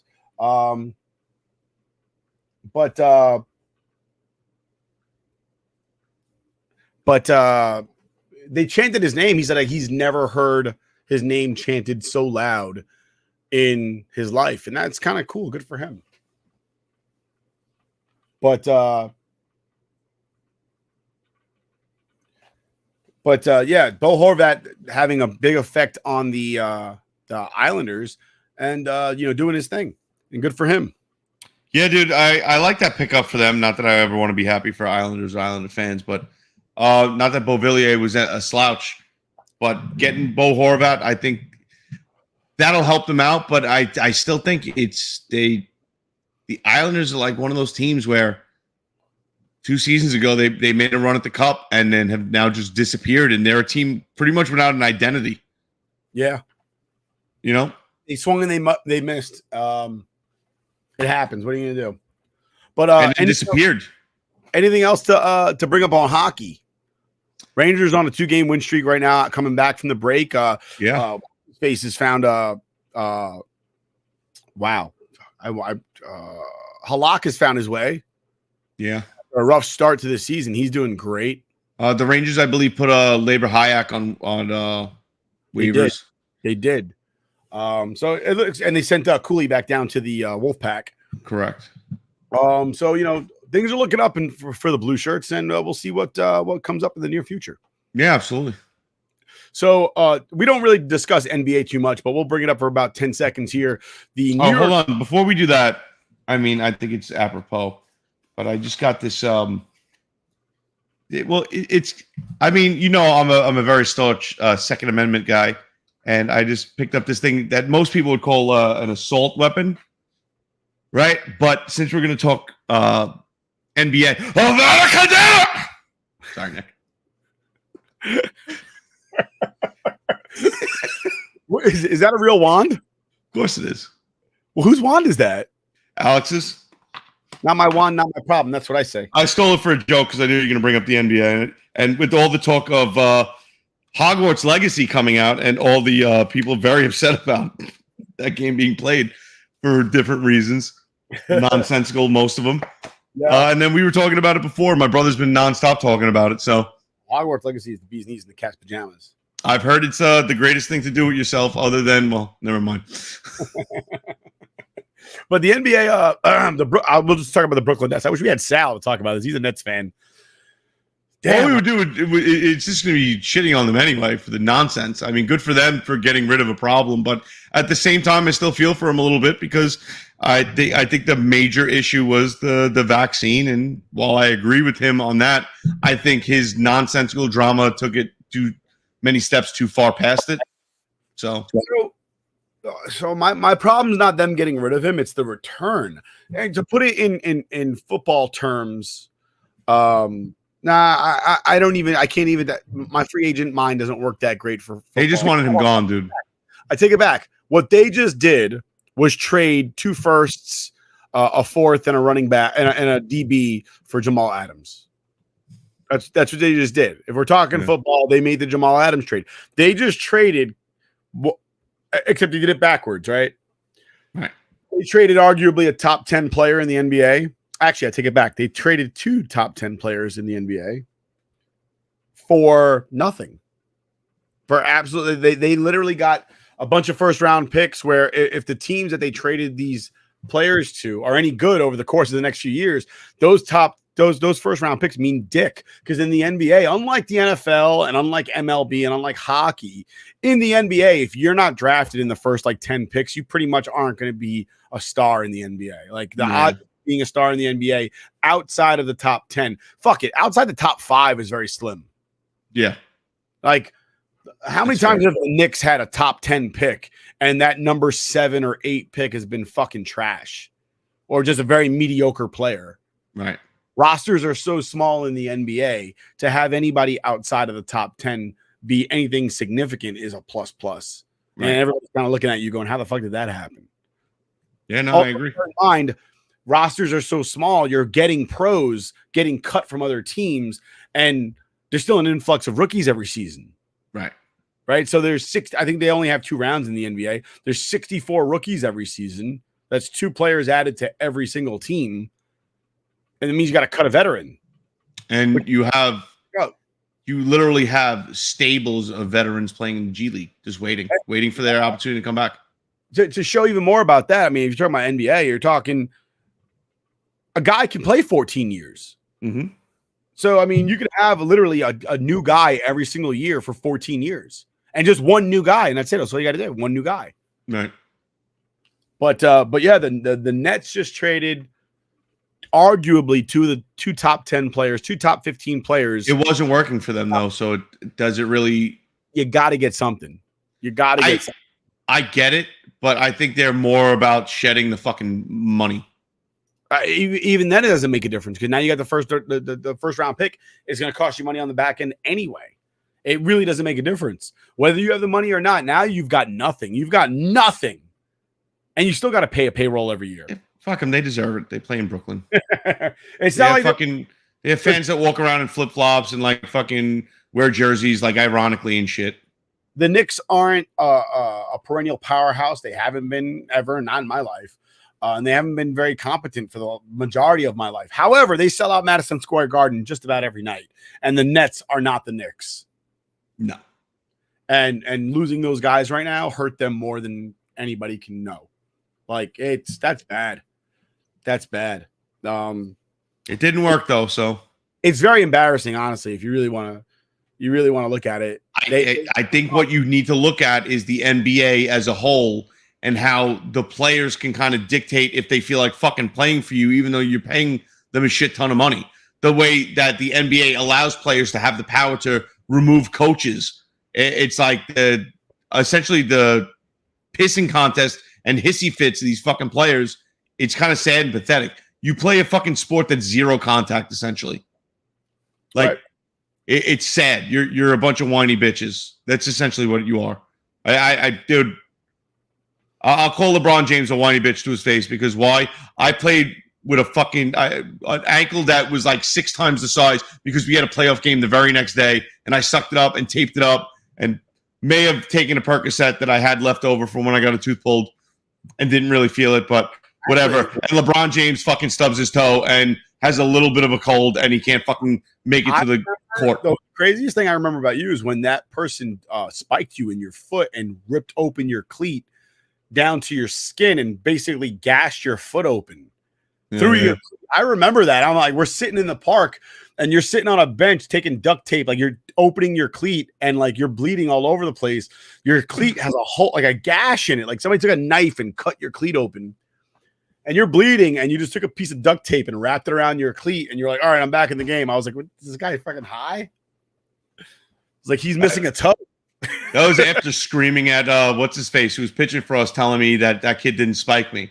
Like, you fucking stupid. Was it Evan? No. No. Justin. Dude, my cleat was ripped in half. My toes were bleeding all over the place. My sock was ripped in half, and then he got me on the foot and then up the fucking calf muscle. Yeah, and my calf was bleeding, and I'm literally was staring at the kid, and he's like, "What?" I'm like, "You're a jerk off."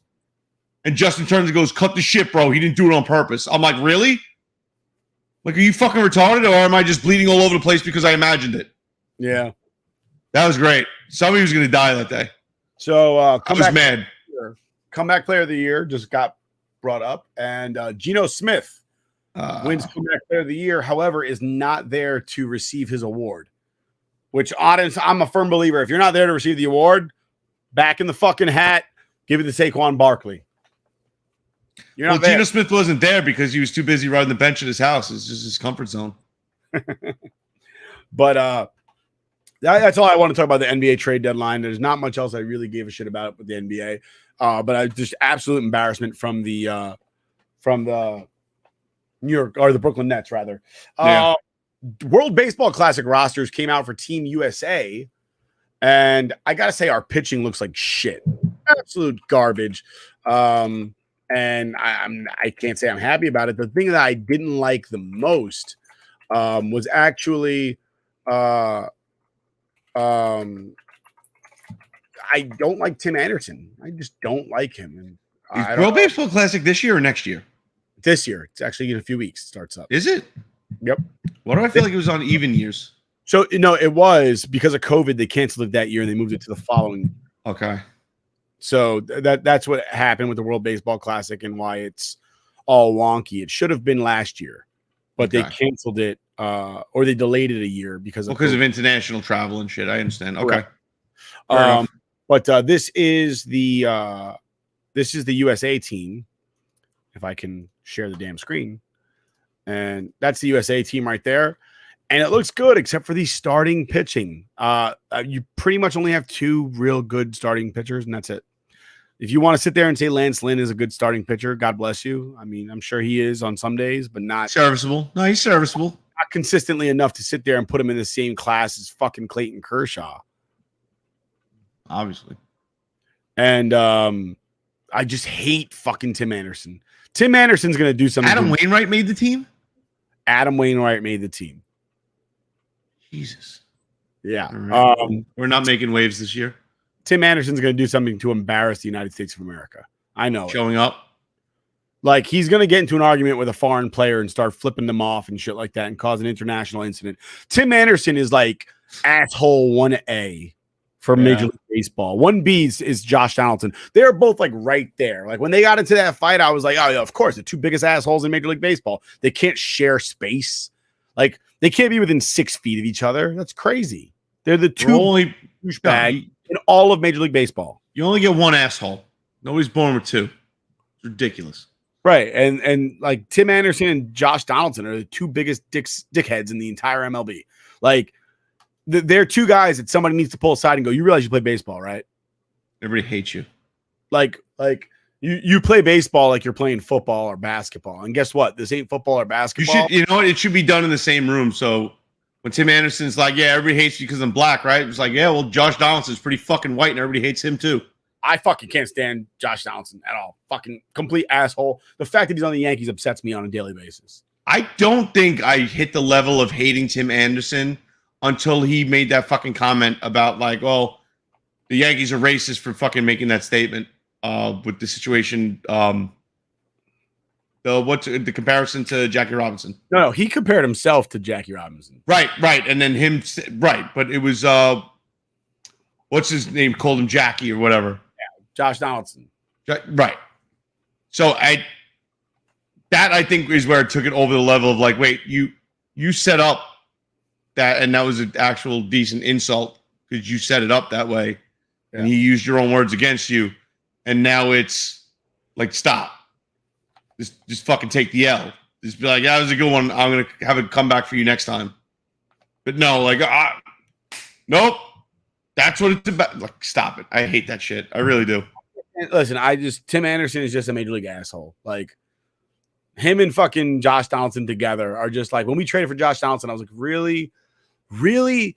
That fucking guy? He hasn't been relevant in about 3 years, and we're going to bring him over here for $25 million a year to do what? Take up space? That's a fucking waste of money. I mean, let's call it what it is. Back end? Come on now.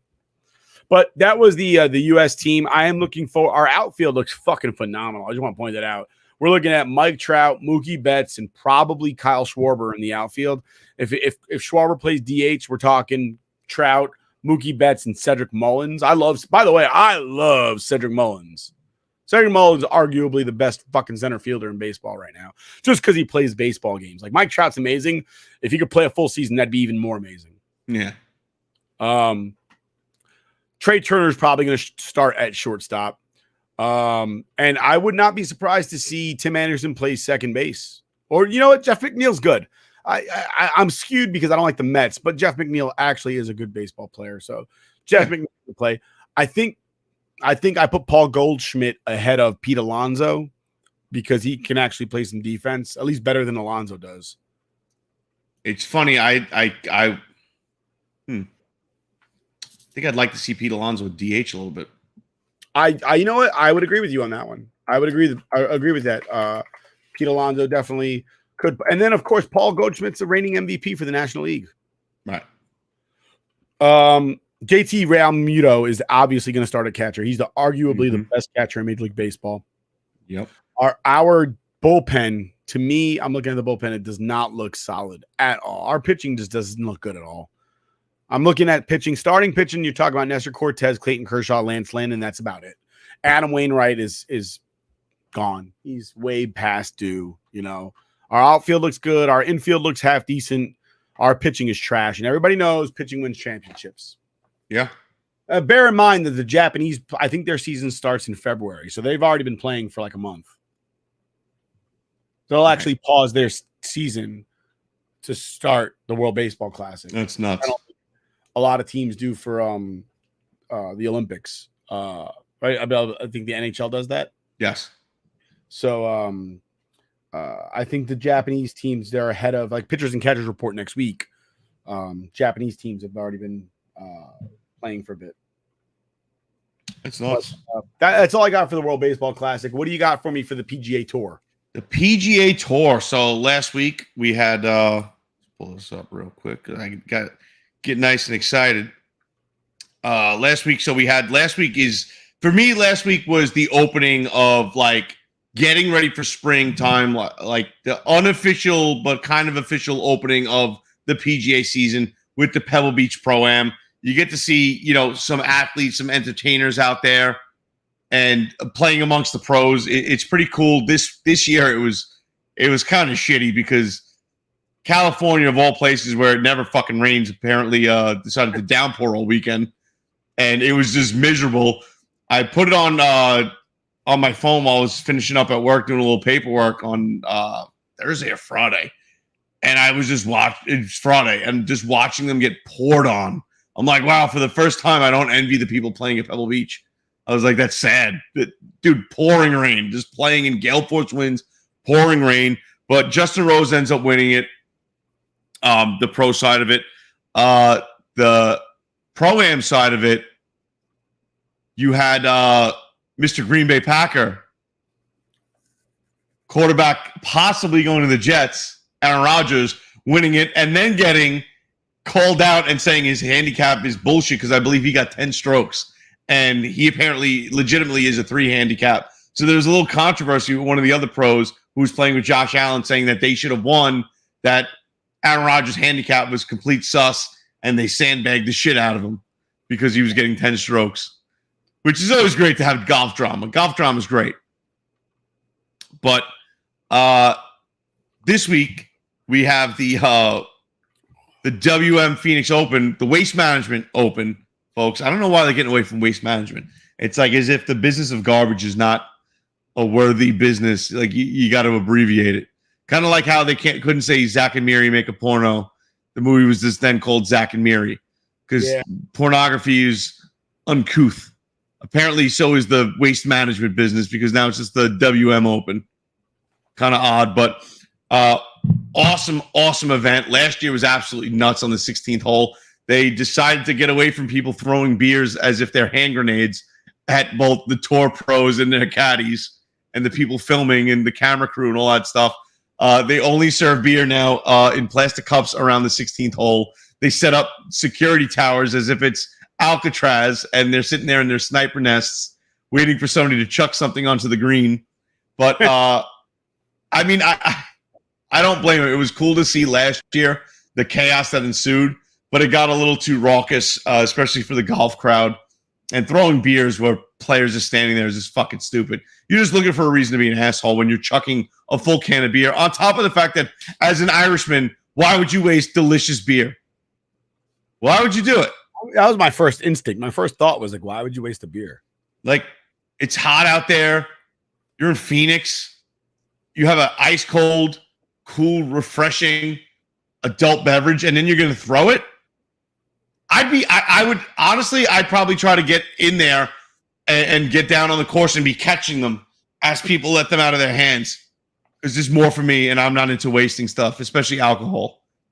But first day kicked off today, and there was no hole-in-ones today. Tony Finau ended up, I think, not even 18 inches away from a hole-in-one on 16. I think he was like a foot and like 4 inches or something like that. So 16 inches away.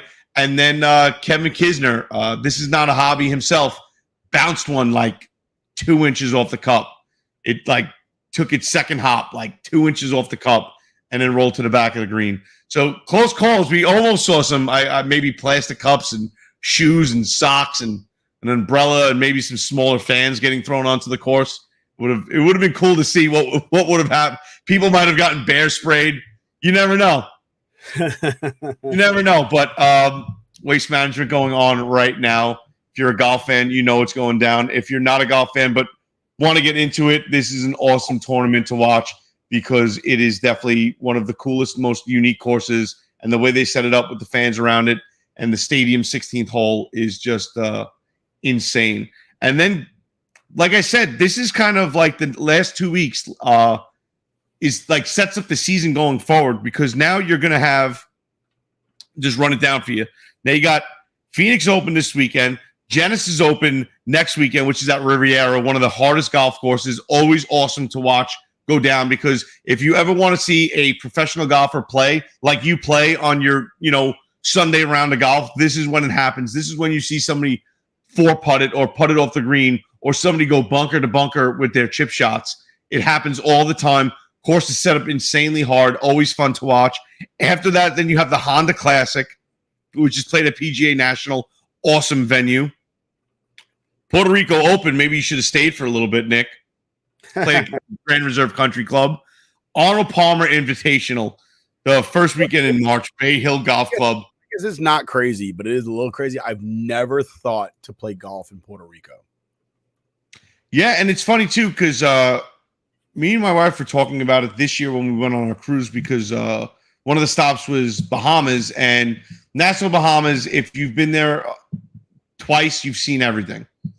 Atlantis is a waste of money at Paradise Island. It's if you're not going there for a vacation to spend money, there's no reason to leave your cruise ship, but everything is pretty much free, especially if you buy the drink package, to go to Atlantis and spend $500 to hang out there for 4 hours and not gamble.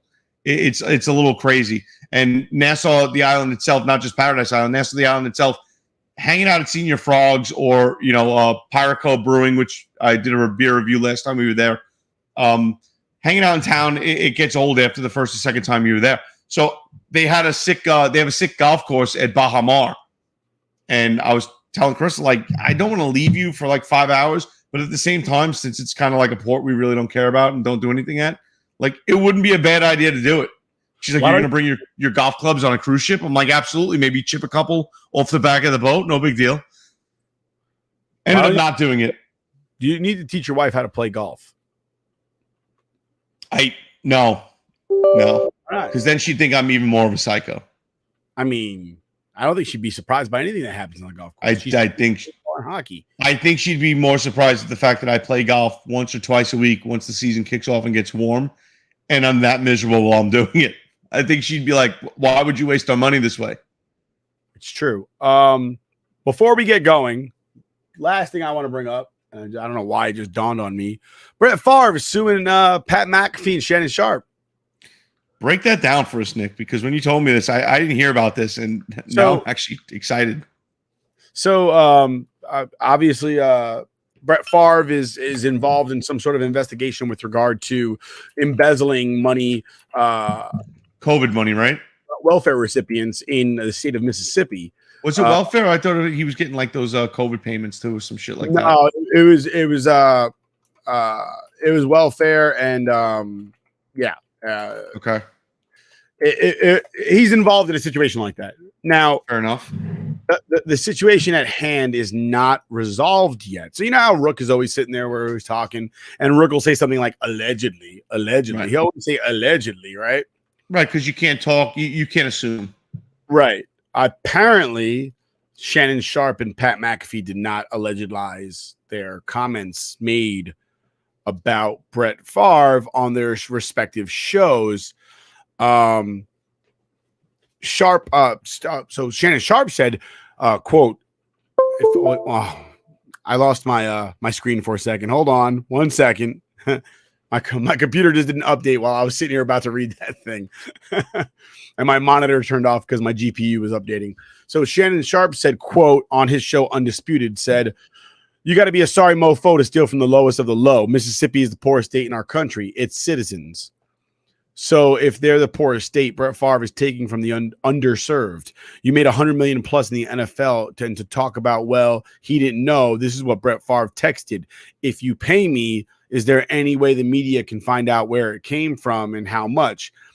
If you've got to ask this question, is there any way the media can find out? You already know you're doing something wrong. So I guess maybe Brett didn't say that. I guess until it's proven that he did. I think ultimately it's like a text message that never existed. Right. So Favre's lawsuit claims that Sharp refused a request to retract and apologize for the defamatory statement. So he's not sitting there saying that. Oh, you know what? Not for nothing. Then I side with Brett Favre because they gave him the opportunity to retract and he didn't. So fuck him. And then all he had to do was go out on his show and say, I just want to bring this up. I may have spoken out of turn. I just want to retract that statement because I can't sit here today and prove that it's a fact. And I don't want to get myself jammed up for spreading lies. So until things are sorted out, I would like to retract that statement. Done. 10 seconds of his life. Couldn't do that. You got told to do it. You're stupid. So I don't know what the situation is. I don't know how it came out, but I know that Brett Favre is suing Pat McAfee and he's suing Shannon Sharp. But they gave him the opportunity to retract. They refused to retract. Whether or not their statements are true, I cannot say. I'm not heavily involved in the situation. If you don't know for sure, why would you even put it out there? Why wouldn't you take the opportunity to retract? Well, that's their job. It ruins their integrity if they have to retract. So if they got to go on there, it doesn't though, because he's not a journalist. He's not a reporter. He's a fucking ex-NFL player with a mouthpiece. That's it. That's all he is. It is, but then their mouthpiece becomes less reliable. His mouthpiece has been less reliable for years. I don't disagree with you, but I mean, Pat McAfee's star is rising fast. It is rising. I agree, but it wouldn't be hard for him to save face at the same time saying, listen, I got some bad information. I just ran wild with the story like everybody else does when something this high profile comes out. So I may have spoken out of turn for that. I just want to retract the statement because I don't have all the information. We don't have all the information. And when we do, then we'll comment on it. But I got to retract that statement because I can't prove it one way or the other. Done.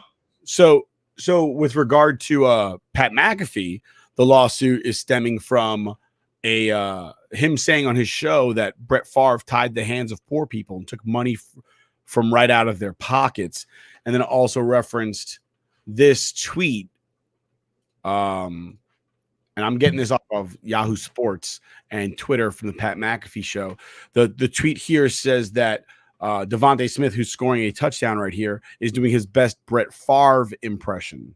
And you'll see what Devontae does. He kicks the Salvation Army money bucket and starts taking money out of it. That's what Devontae Smith did in his touchdown celebration, and he's making fun of Brett Favre in that instance. If you can get sued for tweets, I'm in trouble. They're being sued, and I can't say much about it. Those guys are getting sued. That's a frivolous lawsuit, and if I'm Pat McAfee, I don't apologize for it because that's just a joke. That's not a joke, but the first one where he said that Brett Favre's taking money right out of poor people's pockets. That's yet again, like Rook always says, allegedly. He's allegedly doing that. Whether or not that's true is a different story. We don't know. We'll find out in the end. Yeah.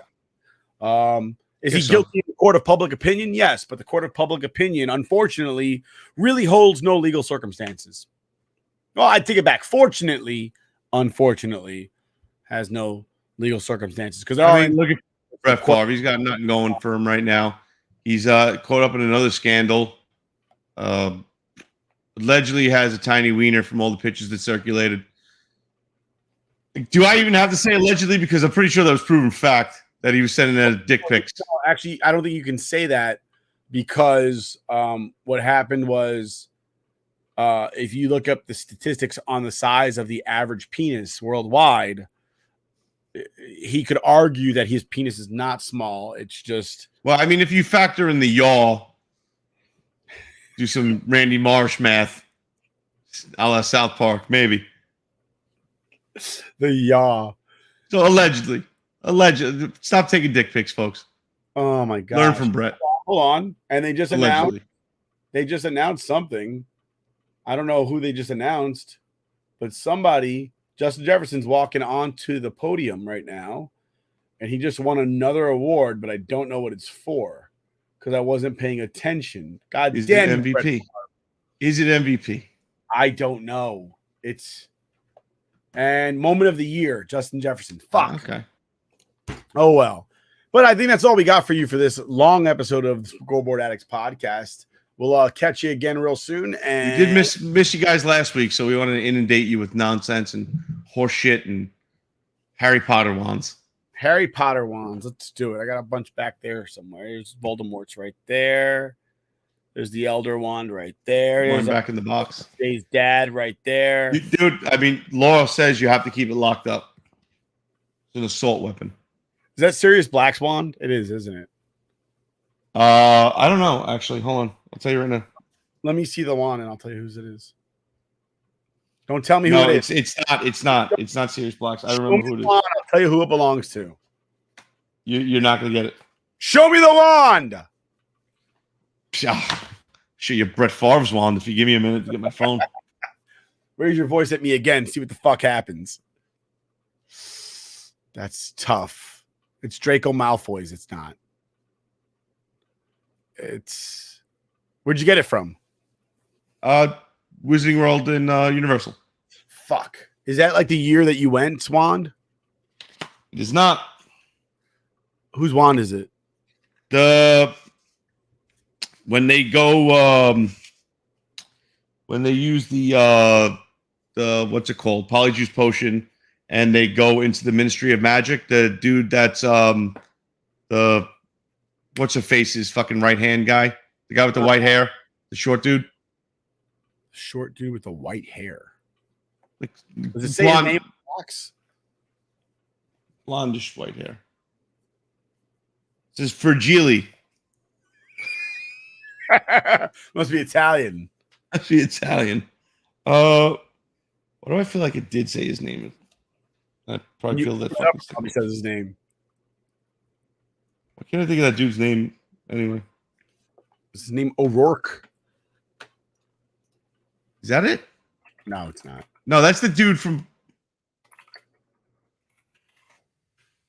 He's wasting everybody's time right now. Yeah, but anyhow, that's our show. We'll catch you next time. Love, peace, and chicken grease. Lighter.